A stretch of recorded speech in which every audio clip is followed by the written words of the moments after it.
And Congressman Vincente Gonzalez is calling on the federal government to help pay for the Coastal Bend's next major water project. The congressman saying the cost is simply too much for local taxpayers to shoulder it alone. Yeah, he laid out that argument today at the Port of Corpus Christi, where water security, workforce shortages, and economic growth were all part of the conversation.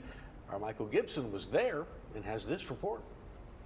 I'm open to take any questions. Standing before business and port leaders, Congressman Vincente Gonzalez framed the Coastal Bend's water problem as more than a local issue, calling it a federal responsibility. With desalination projects carrying price tags topping $1 billion, Gonzalez says the region cannot afford to go it alone. I think the federal government has a responsibility to step in and help the people of Corpus Christi and Nueces County, because it's a huge burden when you're talking about a project that's costs over $1 billion. Gonzalez says Washington can't act until local leaders speak with one voice, agreeing on the safest and most cost-effective option for the region's future water supply.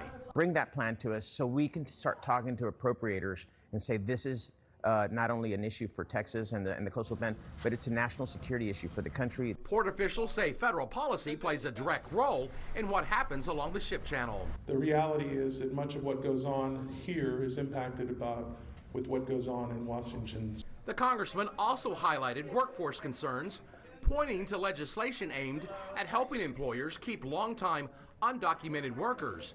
Del Mar College President Dr. Mark Escamilla says training our next generation of workers is essential for the region's economic stability. You know, these aren't just jobs to get by. We are training people to sustain families. Congressman Gonzalez is campaigning for re-election in District 34 and says water security and workforce development will remain top priorities. Michael Gibson, 3 News.